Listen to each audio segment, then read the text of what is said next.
What's going on, guys? Welcome back to the channel. Real welcome if it's your first time here. I've been in this for a long time.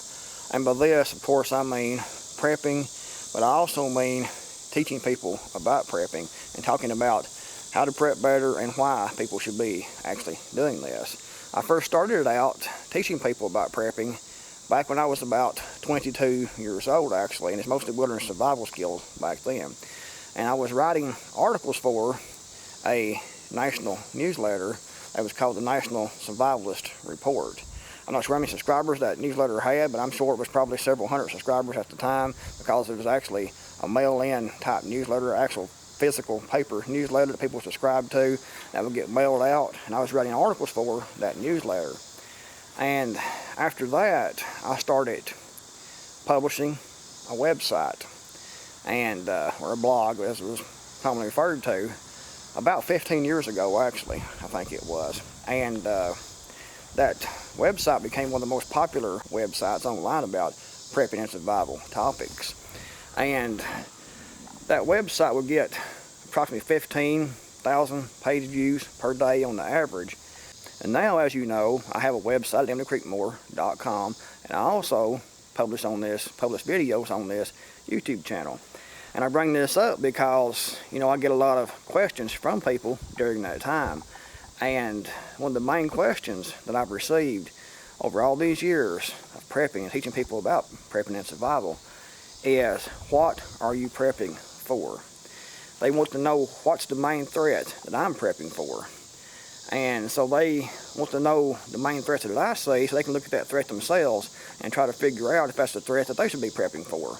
However, in reality, there are so many different threats that just trying to prep for one threat doesn't really make any sense, especially since most of the preps that we do will cover over to multiple different threats and scenarios.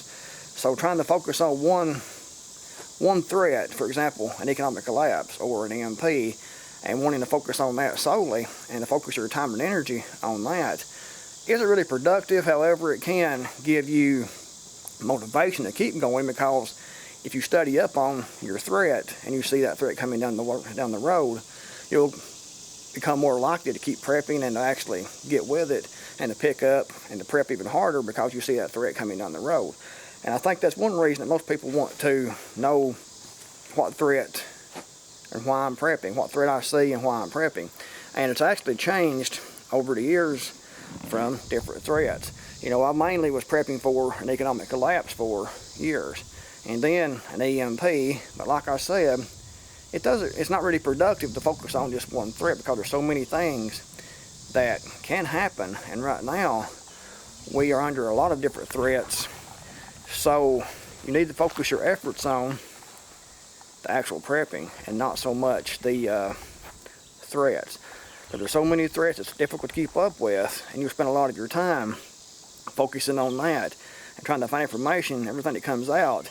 You watch every video, for example, coming out about an economic collapse or something like that, and you won't spend your time actually doing the physical work and actually prepping and actually building an infrastructure where you are. So my motto now is to just prep for one individual thing, because like I said, there's so many things, so many threats that we face right now. It's actually multiple threats. So it's actually almost impossible to focus on just one particular threat, because there's so many things that's happening right now. However, there isn't really anything we can do to stop those threats from coming or to stop those events from happening. However, we can focus our own energy, our own resources, into actually building up our own preparations for those eventual outcomes that we see coming down the pike. You should be prepping for the worst. Think about the worst possible thing, the worst possible outcome that could happen, the worst possible life scenario, the worst possible disaster, the worst possible type of collapse, and prep for that. Whereas it don't have to be just a particular threat. You can focus on the aftermath of that threat and focus on the worst possible event that you can imagine happening and try to prep for that. Thus the title of this video, Prepare for the Worst. Because if you prepare for the worst possible event imaginable, than any other lesser events, you'll be really prepared and we'll be able to survive those events, or hopefully you'll be able to survive. There's no guarantee that any of us will survive. Like I said, I've been at this a long time, and right now I'm thinking the worst possible outcome to all this. And what I'm imagining right now is, or what I'm thinking right now, what I'm seeing right now is famine, food shortages, famine, starvation, total economic collapse and devastation, a technocratic takeover of the world. And actually that is one of the most difficult type disasters to survive and to prep for, because it seems like the tables are stacked against us when preparing for such an event. You know, if you have widespread famine, if you have martial law in the cities, devastation, if you have a complete government takeover and complete suspension of the Constitution, gun confiscation, it's economic collapse, massive poverty, and that is what I'm preparing for. It's the worst possible scenario. And if that doesn't happen, then by me preparing for that, I'll be ready for any lesser events that happen. Now, no one is ever completely prepared. No one is guaranteed survival, because the simple truth of the matter is that not everyone's going to survive.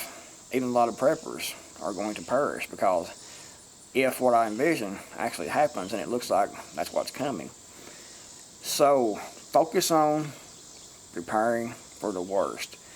The worst possible type of event, you know, famine, massive food shortages, economic collapse, dictatorial governmental takeover of the world.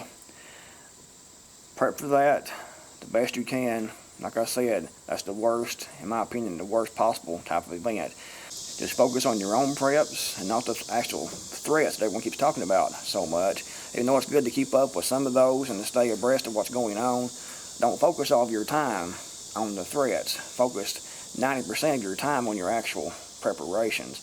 And if you prepare for the worst, hopefully you can prosper.